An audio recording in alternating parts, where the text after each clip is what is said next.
In 865 AD, England was a land of division, a fragile tapestry of four kingdoms: Northumbria in the north, Mercia at its heart, East Anglia in the east, and Wessex in the south.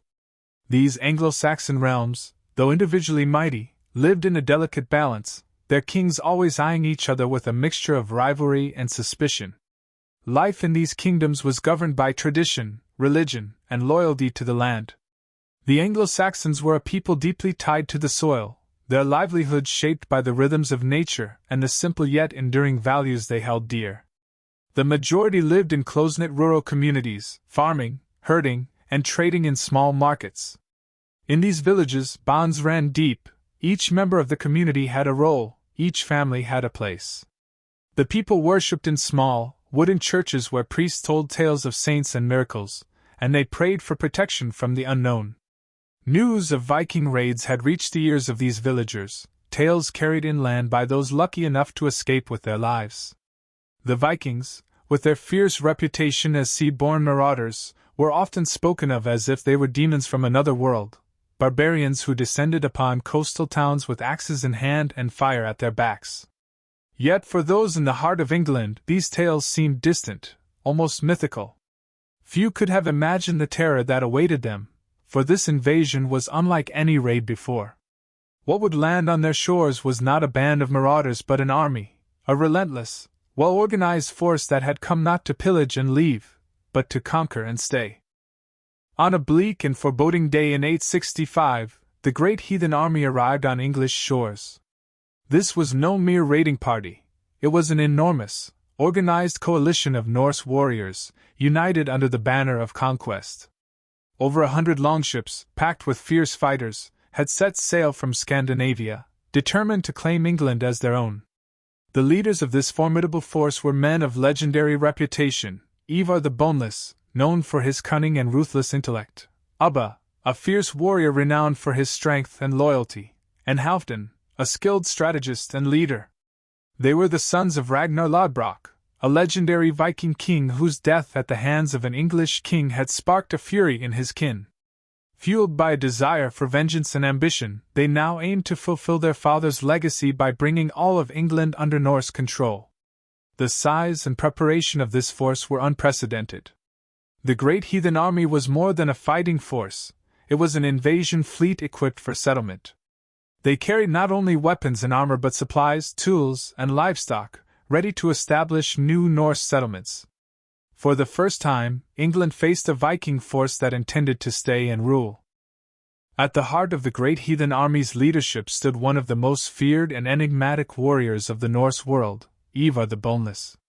Known as much for his physical condition, which left his legs weak and nearly unusable, as for his razor-sharp mind, Ivar was a man who commanded absolute respect from his followers and struck terror into his enemies. Where he lacked physical strength, he more than compensated with intelligence and a cold, calculated ruthlessness that made him one of the most effective strategists of his time. Beside him were his brothers and allies, each a powerful leader in his own right. Ubba was the embodiment of Viking strength and loyalty, a warrior whose fierce bravery on the battlefield inspired his men and instilled fear in those who dared to stand against him. Halfdan, the pragmatic and level-headed strategist, completed the trio, using his tactical knowledge to organize the vast army into a cohesive force. These leaders were united by a singular purpose: to avenge their father, Ragnar Lodbrok, and to carve out a new empire in England. Driven by revenge, ambition, and a fierce belief in the Viking way of life, they inspired their warriors with tales of glory and wealth. For the Anglo-Saxon kingdoms, these men were not just invaders, they were harbingers of a new, brutal era. England would soon learn that Ivar, Ubba, and Halfdan were not to be taken lightly. In November of 866, the Great Heathen Army turned its sights on York, the largest and wealthiest city in Northumbria. For the Anglo-Saxon kings, the fall of York was unthinkable, a fortress city that had withstood countless threats. Its stone walls and fortifications were symbols of Northumbria's strength and resilience. But the Viking army was undeterred. Ivar the Boneless orchestrated the siege with cold precision. Knowing the strengths and weaknesses of the city's defenses, he ordered his warriors to lay siege to York from multiple fronts. As the Vikings relentlessly assaulted the walls, Anglo-Saxon soldiers fought with a desperation that was almost unmatched. But the Norse were well prepared, carrying ladders and battering rams to break through the city's defenses, while archers rained arrows upon those who stood in their way. The siege of York was brutal, a clash of wills and weapons that turned the streets into rivers of blood. The Anglo-Saxons resisted fiercely, but they were no match for the organization and sheer numbers of the Great Heathen Army. On that fateful day, York fell, marking the first of many victories for the Norse and the beginning of a long, grueling conquest that would echo through England's history. With York under their control, the Vikings had made their first significant mark on English soil. This victory was more than a conquest, it was a statement to the Anglo-Saxon world. The Great Heathen Army had come not only to plunder but to claim, to settle, and to make these lands their own. The fall of York rippled through the kingdoms of England. Word spread quickly, and fear gripped the hearts of other kings and lords. They now faced an enemy unlike any they had encountered before. The Vikings began to establish their own settlements, intermingling with the local population, influencing culture, language, and law. The Norse presence would permanently alter the landscape of England, as Viking customs, beliefs, and governance began to take root. Yet, even as the Norse expanded, a new resistance would emerge, and the struggle for England's future would only intensify. As news of the Viking victories spread like wildfire, the Anglo-Saxon kings convened in a tense assembly. In the Great Hall of Wessex, King Ethelwulf and his sons debated their next moves against the invaders. The atmosphere was thick with anxiety. The fall of York had shattered the illusion of invulnerability that many held. The room echoed with differing opinions, with some advocating for immediate action, while others urged caution, suggesting that they should wait and see how the Vikings would proceed. King Ethelwulf, a man of experience, understood the gravity of the situation. If we allow these marauders to consolidate their power, he warned, we risk losing not just our land, but our way of life. His sons, notably Ethelred and Alfred, agreed. They knew the Viking menace was unlike any threat they had faced before. These were not mere raiders seeking quick plunder, but an army seeking to establish a foothold in their beloved homeland. Amidst this tension, they forged a pact, a commitment to unite their forces against the encroaching darkness. This coalition, though fragile, represented the first step towards a coordinated defense that would soon be necessary to repel the Viking tide. As the Viking presence grew bolder, the Saxon kings decided to take a stand. In January of 871, the decisive Battle of Ashdown was set to unfold. King Ethelred and his brother Alfred, now a key figure in the Saxon leadership, rallied their forces. They knew that this battle was critical. They could not allow the Norse to push further into their territories. The armies met in a clash that would become legendary. The Saxons, motivated by desperation and the desire to protect their homeland, charged into battle with a ferocity born from their love of land and kin. The Viking warriors, disciplined and battle-hardened, met them head-on, their battle formations a testament to their experience and ruthlessness. Amidst the chaos, the tides of battle swayed like a pendulum. Saxon warriors fought valiantly, and for a time, it seemed the Norse might be pushed back. But the Vikings, led by Ivar's brothers, countered with equal ferocity. The clash of swords, the cries of men, and the sounds of armor resonated through the air as the battle raged on. The outcome remained uncertain until, finally, through sheer determination, the Saxons managed to drive the Vikings from the field, albeit with heavy losses on both sides. The aftermath of the Battle of Ashdown was a turning point, not just for the Saxon forces but for Alfred himself. While the Saxons had won the battle, the war was far from over. King Ethelred's health began to decline, leaving Alfred to assume greater responsibility. He understood that mere victories would not suffice. A change in strategy was needed to halt the Viking advance once and for all. Alfred began to implement crucial reforms. He restructured the Saxon army into a more organized and flexible fighting force, creating a system of fortified towns designed to defend against Viking raids. He recognized the importance of rapid response and communication among his troops, understanding that a united front was essential to withstand future assaults. His intelligence and strategic acumen earned him the respect of his peers and the loyalty of his men. As he prepared for the inevitable clashes ahead, Alfred became a beacon of hope for the Anglo-Saxons, a leader who would embody the spirit of resistance against the Norse onslaught. In the summer of 875, as the Vikings pressed their advantage, they set their sights on Waram, a strategic location ripe for conquest.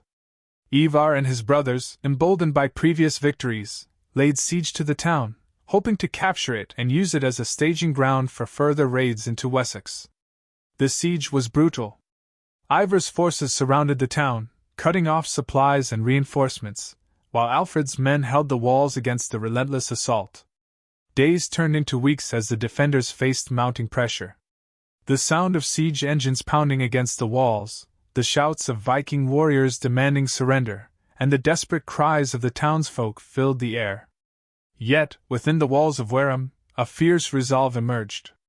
The defenders, inspired by Alfred's earlier victories, held fast, refusing to capitulate. They fought bravely, repelling wave after wave of Viking attacks. But as supplies dwindled, it became clear that a desperate counteroffensive was necessary to break the siege. Recognizing the dire situation in Waram, Alfred devised a bold plan. He knew that a direct confrontation with the Viking forces would be perilous, so instead, he decided to outsmart his opponents. Using the cover of darkness, he organized a surprise breakout from the town, a move that could turn the tide of the siege. Alfred's warriors moved silently through the night, coordinating with impeccable timing. Under the cover of darkness, they slipped past Viking sentries and launched a surprise attack on Ivar's encampment. The chaos that ensued caught the Norse completely off guard, disrupting their siege and creating confusion among their ranks. The Saxons fought fiercely, reclaiming the initiative and pushing back the Viking forces. The breakout was a success, a testament to Alfred's cunning and leadership. The tide was turning. He had not only saved Waram but had struck a significant blow against the Viking advance. After months of fierce fighting, the Viking siege had taken its toll. Exhausted and demoralized, the Norse forces faced mounting difficulties, while the Saxons, emboldened by Alfred's leadership, began to push back. By 878, the conflict had reached a critical juncture, and both sides recognized the need for diplomacy. In a remarkable turn of events, a meeting was convened at Wedmore, where Alfred and the Viking leaders, including Ivar's remaining brothers, came together to negotiate peace. The Treaty of Wedmore marked a significant moment in Anglo-Saxon history. It established boundaries and laid the groundwork for coexistence, albeit fraught with tension. The treaty recognized Viking control over certain territories in the east, while securing Wessex for the Saxons. Though Alfred was prepared for further conflict, this treaty was a crucial step in stabilizing the region. It allowed him to consolidate his power and implement further reforms while dealing with the Viking threat. Despite the conflicts, the interaction between the Saxons and Vikings led to a significant cultural exchange. In the wake of the treaty, trade flourished. Norse traders brought their unique goods, furs, ironwork, and exotic treasures, while Anglo-Saxon merchants offered grains, textiles, and crafted items in return. This cultural blending enriched both societies. Norse influence began to seep into Saxon culture, from language to craftsmanship. Words and customs intermingled as both groups learned to adapt and coexist, each borrowing elements from the other. The lines between conqueror and conquered blurred as they recognized the benefits of trade and cooperation. As the Vikings settled into their new territories, some began to assimilate into the local culture. Intermarriages between the two peoples created ties that would last for generations, leading to a more integrated society, despite the lingering hostilities. The Viking Age in England was not just one of conflict, but of transformation and adaptation. As years passed, Alfred's leadership solidified his legacy as one of the greatest kings in English history.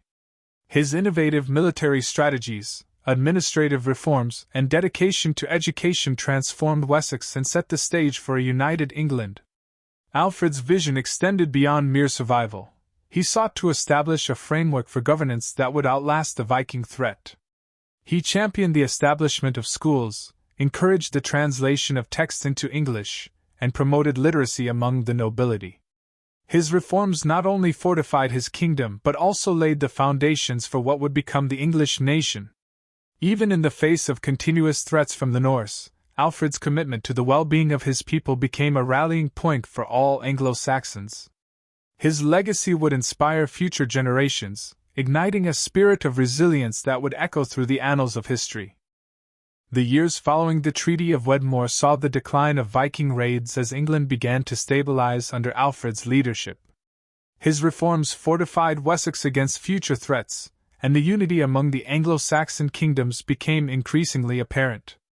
As the Viking forces, now largely settled in their new territories, faced internal strife and external pressures from other enemies, their ability to launch large-scale invasions diminished. By the late 9th and early 10th centuries, the Viking Age in England had reached its twilight. However, the influence of the Vikings would remain deeply embedded in the fabric of English society, through language, law, and culture.